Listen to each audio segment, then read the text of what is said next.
Hello, I'm Donna Martin, and I'm here with my friend Cheryl Brewster. So great to see you, Cheryl. Good to see you too.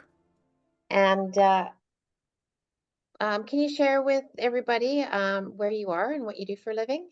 Sure. So I live in West Vancouver, BC, Canada, for those who are global. What I do for a living is I'm a spiritual mentor and reinvention specialist, which means that, hey, it's all about being real and living what's most important. I love that. Mhm. And I And just love, having fun doing it. yes, and you do that. I just love spending time with you. And I'm just so glad you could join us here today. Um, can you tell me what spirituality is to you? Yes.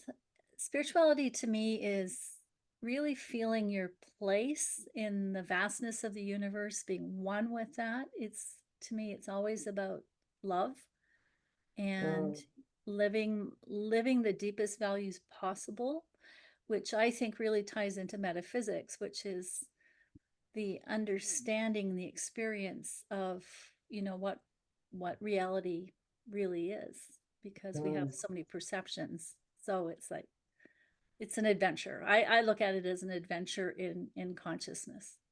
Right. I really get that being, a Reiki master myself and living my spirituality. And I just really see that you really do live yours, in everything that you do. What did life look for you before well, have you always been spiritual um Yeah, or I was there a defining moment? well, I think I've always been spiritual in that I feel like I was born loving God. Mm, And so I think in many ways very fortunate. I was born into a family that, didn't really have formal teaching in the family about God or spirituality. That came a bit later when I was, about mhm, 9 or 10. But born knowing that there's something greater, and just feeling this connection, and knowing things, just this, I would say, deeper relationship with life. Where it really kicked in, I would say, was in my 30s, when I recognized some things in my life that weren't percolating as well as I'd like them to, and that really got me mm, started on my journey of exploration. And so I'm very grateful, because spirituality to me brings us back home to mm. living our lives from a place that invites unity inside and outside. I love that. So was there any wake up call or something that shifted to um, really get you shift like because you said there's a shift in your 30s. So was there a defining moment or something that happened Hmm. that really gave you a wake up call? Yeah, actually, there are many of them, and kind of continue to be. So back in my 30s, I had was at a mountain retreat. It was in the States somewhere, and I'd been going through a really kind of profound dark night of the soul. Who am I? What's my Mm, relationship with God really about? And my facilitator said, go outside and talk to God, because I was having a hard time. So I went outside and I was standing on the mountain, and I'm pleading with God, saying, help me figure this out. mm, And I noticed that in the distance there was a little bit of a mist or a cloud coming down the mountain. So I just kind of watched it, and it got closer and closer and closer. And then I was surrounded by it. And I heard this voice inside my head say, this is who you thought I was. Let me show you who I really am. mm, It was really cool. And so I had to amazing. let go of a lot of preconceived ideas of what, quote unquote, Mhm. God was. And then throughout the rest of my life, had many profound experiences. Two in particular, I'll just quickly share. I'd Uh, love to hear it. Yeah. in holotropic breathing is really fast breathing, so that you're literally going into an altered state. And in that altered state, I blew up into light with my birth Mm, family. And it was like the joy of Christmas morning. And we were all so excited and we're going, oh, and it was like all these souls coming together saying, it's just about love. That's all it's about. So it was this profound experience and probably one of the most powerful times of feeling total peace, total connection, uh, total bliss and love. And then a few years later, I had an out of body death experience in an ambulance where I didn't physically Mhm. flatline, but I had the experience where I went into this, again, altered state where it was like, I'm dead. Like, it was it was like, "This is it? This is what happens when you die?" It was the most Mhm. unusual experience, and so this is what I was shown, and this is why I do what I do. It's magnified even more. In that experience, I could feel all the stress that I'd ever felt in my life and all the times I'd, when your kids are small and you're in a hurry and it was like, I really didn't have to do it that way. So, and I could feel how hard I'd made my life unnecessarily. I really didn't have to make it as hard as I did. And then I was shown it was like the history of humanity, where there has been conflict after conflict after conflict, and we're no further ahead than we were, hundreds of thousands of years ago. And then I had this experience of profound bliss and peace again, where literally being one in the universe. You see these movies where people die. Well, that's what it was like. And it was like, whoa. And then I heard the words, um, Cheryl, you have a second chance. Go back and talk to people about this. Let them know. And the final words they left me that I was told to share was, whatever you do, if you haven't done it with love, you've missed the point of life. And that really hit me hard. So I have to say is that happened a couple of years ago. And since that time, I've really had to slow down and say, am I living the true meaning and value of life? And we live in a very chaotic world right now, post pandemic. There's a lot going on, a lot of craziness, a lot of uncertainty, a lot of fear. So I Mhm. think this reminder that there is something inside of us that is stronger than the chaos. And we need to put our attention there, because when we do, the inner peace that we feel, we will bring that out into the world. We will have an effect in the world. And we each have a responsibility and an opportunity to do that. Wow, that's so amazing, Cheryl. Every time I speak with you, it's just so much, even more amazing. So thank you so much for sharing that. So what does your life look like now, Well, what it looks like spiritually? now, spiritually, is, as you know, stretching our comfort zones, right? Hmm. And that's not always easy or Hmm. even pleasant. And a lot of times it's not so pleasant. So I love what I'm doing right now. I'm also studying neuroscience, and Oh, I wow. I love the how science is catching up with spirituality. Yeah, And and now great. now we have scientific proof that all this stuff all these years um, has merit and is being empirically uh, proven. Hmm. So right now, what that means is really having an appreciation for our biology, because the left and right brains of the hemisphere, they got stuff going on. They're not always in harmony with one another. The left side goes, let's get this done and let's get it done now, right? Yeah, And then of the course. other side's going, wait a minute, let's do it in a way that we're actually enjoying rather than stressed out. Hmm. So right now it's like, oh, I feel this real opportunity to bring, I want to say, what would be the word? Comfort, whether Mm. I'm speaking, corporately, or whether I'm working one on one with a client. or whether I'm running a pirate program. I was gonna, As you know, you attended I my was gonna say, I love workshop. your pirate, inner pirate. Yeah, I use the metaphor of the pirate, and I have this great pirate hat, and it's here somewhere. Here it is. Um, so probably can't see it because of blur, but anyways, the pirate hat really is a Not bad. metaphor for courage. It's a metaphor for telling the truth. And it's a metaphor that when we tell the truth to ourselves, even if there's negative emotion going on, that we use that negative emotion to move forward.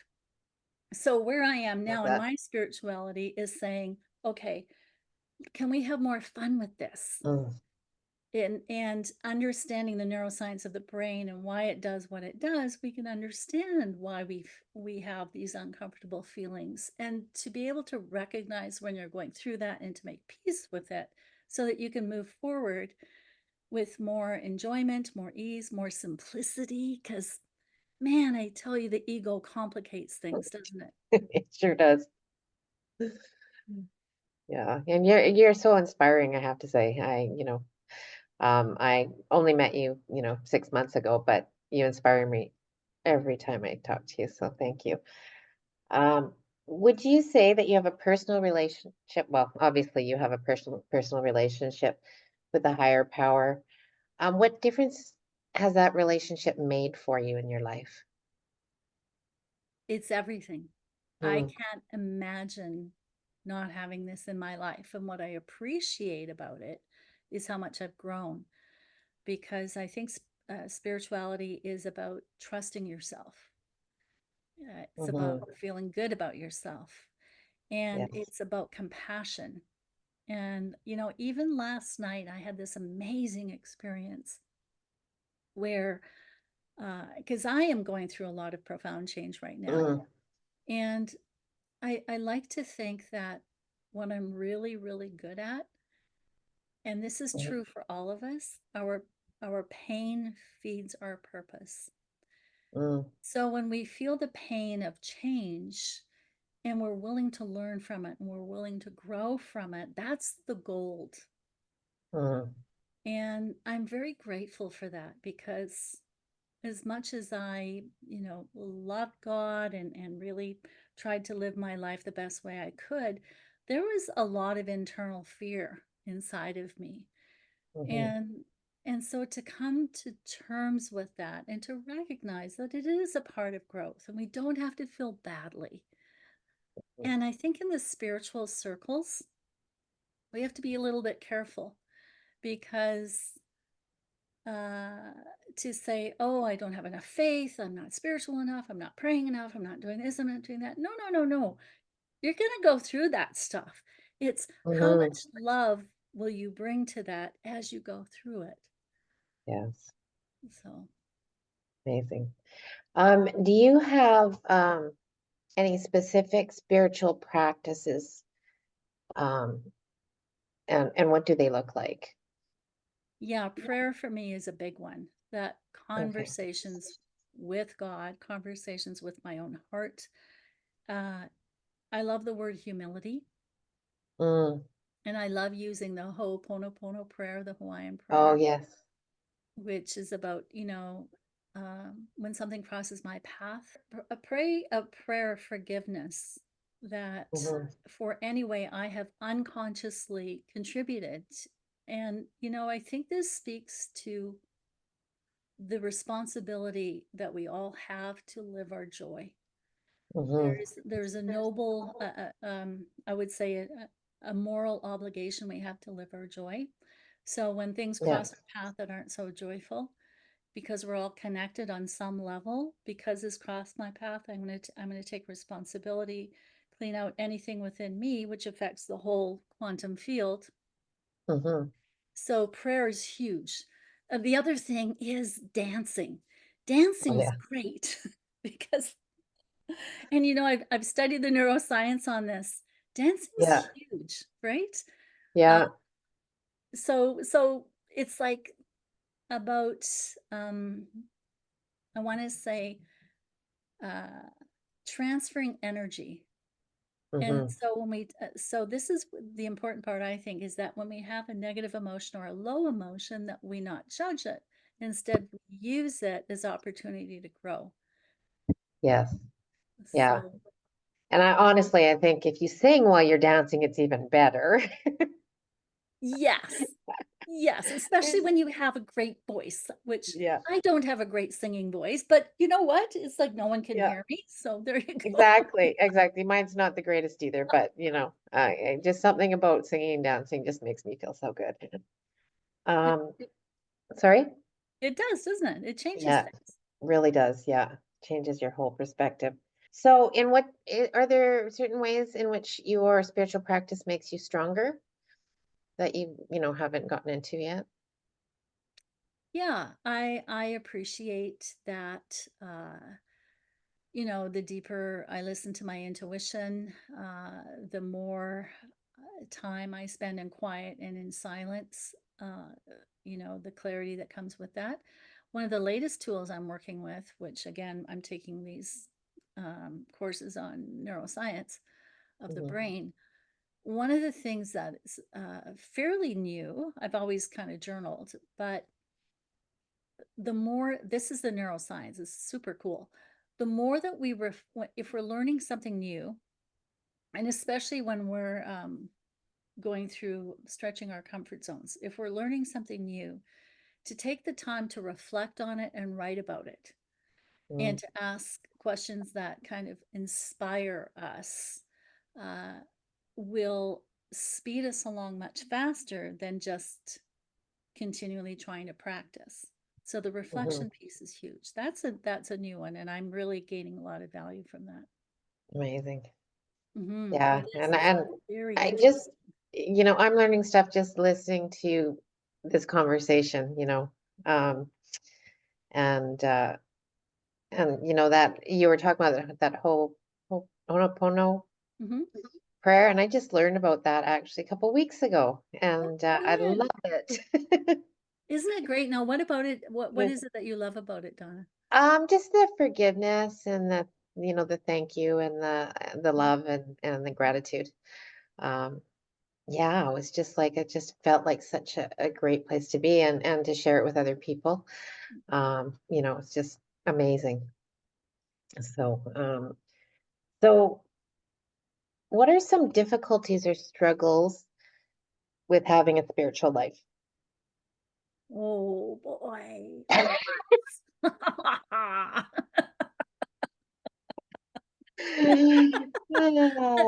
ain't that the And truth? you know what I'm talking about, right? I do know what you're talking about. Yeah. So, anyone listening to this, there's two things that are required to be a really great spiritual person. Mhm.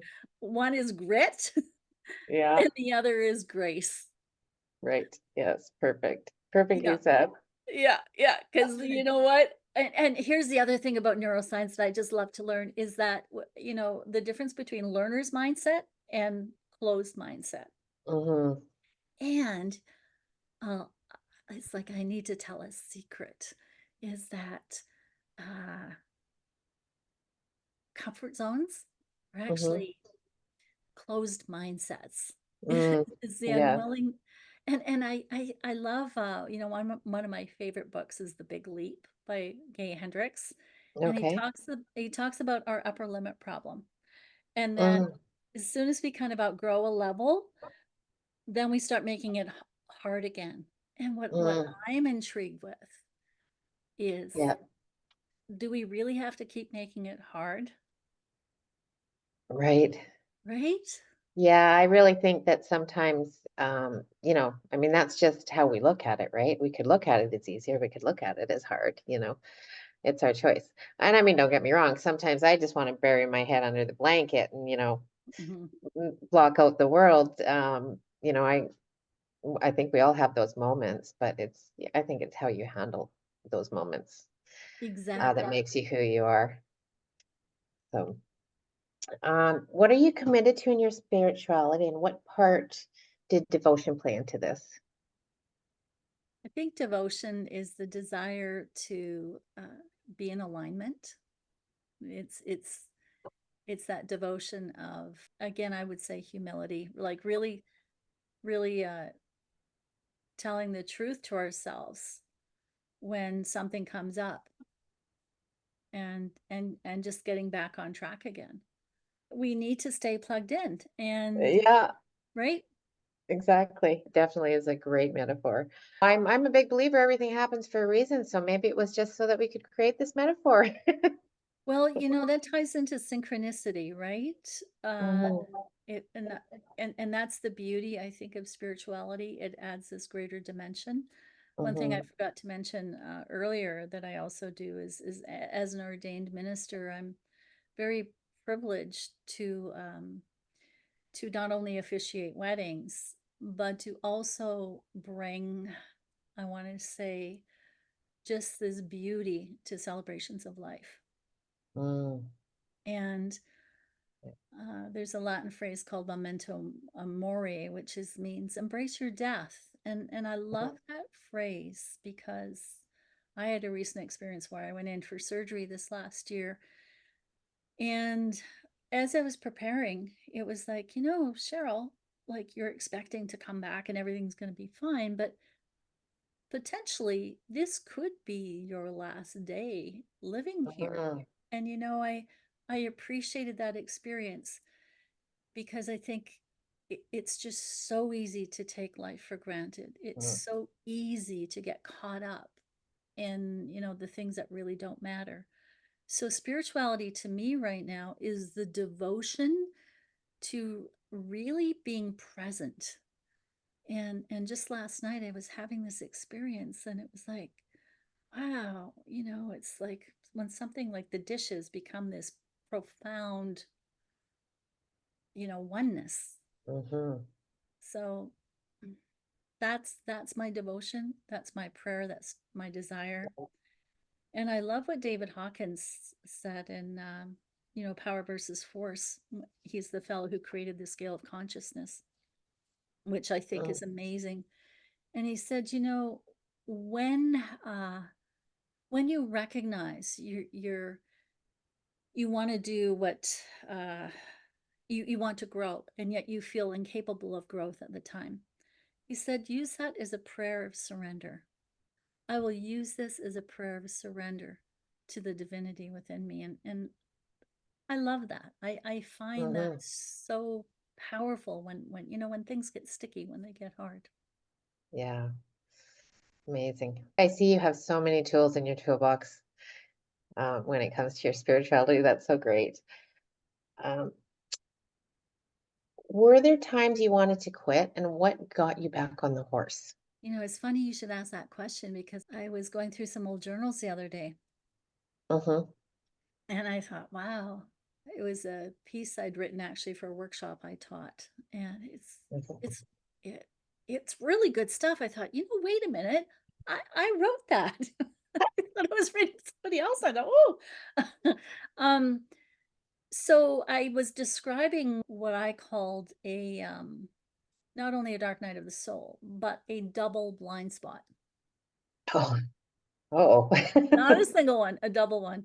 Yeah, that sounds like pretty intense. Yeah, it was very, very intense. And my son had gone through a really major illness and it was really Mm, tough. And then the same time, I had realized that, my relationship and my marriage was done and I needed to make some important decisions. And they were tough decisions at the time, really mhm, tough.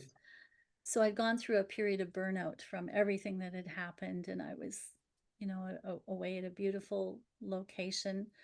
A friend of mine had a cabin that she just generously said, look, you just stay mm, here and just take this time for you, which I did. mm, Anyways, when I was there, you're sad, you're hurt, you feel broken inside. And I mm, remember thinking, okay, a few days and I'll be feeling better. Well, a few days turned into a few weeks, and a few weeks turned into a few months, and I still wasn't feeling better. mhm, And I'd never, ever had that happen before. The one thing that would always bring me back would be, when you went through a hard time, was what inspires you. And I could not find my inspiration. mm, And I didn't know what to do. I'd never had that happen. So you know what did happen? One morning at like What? 5 in the morning, I woke up and I, again, pleading, talking to God, saying, what? And I, I heard the words, dance, just go dance. Well, At 5 in the morning, thank God it's an isolated cabin, no one around. I yeah, cranked up the music. Well, and that was what shifted it. I danced myself back. amazing. Yeah. Yeah. Yeah. And I could really feel in my heart, when you were talking about that and how hard it was for you and and then the lightness getting through it with the dance, just amazing. Yeah. Um, where did you seek out training? Did you have a mentor or trainer or was this just life? I think it was pretty much life. I was fortunate where certain people came into my life at certain Mm, times. Uh, I I think my biggest mentor, really was or is my higher self. It's that mhm, voice that I hear that says slow down. And that's why I love to teach what I teach, because as much as I love spirituality and I mhm. love what happens, Yeah, man, can I want to go, hey, let's go here, let's go there. And it's like, no, no, no, let's just come back. yeah. So Mhm, that discipline of I would say the deep discipline of listening. And the word patience packs a punch, because when you're patient, that to me is the essence of God. mm, yes. Because there's no rush, there's no shortage. Mm, So what I'm teaching right now in the pirate programs that I facilitate is time is inside of us. Abundance is inside of us. It's that pirate's treasure. It's inside. It's not out there somewhere. It's in here. So that's why I think this grand adventure that we're all on, to really pay attention to synchronicity, mm, to slow down enough to follow the thread. amazing. I have to share with you that, just being in your presence, I feel so grounded and my energy, your energy, even through Zoom, is so amazing. I just wanted to share that, with everybody who's watching. What would you like to be acknowledged for from being on your spiritual journey? Well, there's two things that come to mind immediately. The first is the joy of the spiritual journey. And the second one is courage, because I think that in following our joy, we're really we're really embracing what Hildegard or de Bingham described as the joy of how did she describe it? The divinity of our humanity. Right. And like Yes. Marianne Williamson said, I think really our greatest duty in life is to really own the brilliance that's inside of us. I think that's what heals the world. Mm, I love that. And I acknowledge you, Cheryl, for having the courage to be divine and be that divinity out in the world and to bring joy. And I acknowledge you for all the love you share with everybody. Your presence is just so amazing. I mean, I've been with you on Zoom, I've been with you in person. Even in person, you're even bigger and brighter. And you just hold a space for people to be who they are. So thank you. Well, thank you, Donna. Thank you for the opportunity to, if I could leave one last um, word of inspiration, it would be Mm, to live your your uniqueness, to live mm, what is rare and different and unusual. And the reason I say that is, a man by Andre Gide had that's one of his quotes that I'm not remembering exactly, but he said, "What's rare and different about yourself And yet that's the very thing we try to hide. Hmm. So if I had a purpose in life, it would be to not hide that, to live that, to declare it and invite others to do the same, because, you know, we're all waking up out of the dream of, you know, perception. And thank you for who you are and for what you're Oh, doing. And thank you. Yeah, and you know, I really want to thank you for you know, living your truth and bringing it out into the world so everybody can revel in it. And thank you so much for spending this time with me, and sharing who you are with everybody. well, And thank yeah, you. thank you so much. It's been a pleasure. You know, I think we're starting a pleasure movement. I think And that's a that's the great latest thing idea. that I've loved about the neuroscience Yeah. is that pleasure is so healing. And it's like, well, of course, it's so natural being us. So why do we try Hmm. so hard not to be us, right? Yeah. So Yeah. here's here's Exactly. here's to here's to the fun of being who Yeah. we are. Exactly. And thank you. And, you know, I also want to thank you for not letting yourself be stopped no matter your circumstances. Um, Yeah. you know, because it Yeah. takes courage. It really does to live your spiritual truth. Yes, yes, it does. And again, I think that's the voice of inspiration for all of us. Don't Hmm. give up. Yeah. Keep going. Perfect. Perfect. Yeah. And I think that's a perfect way to end the interview. Don't give up. Keep going. Keep Arr. going. Yeah. Yeah. Thank you so much, Cheryl. Thanks, Donna.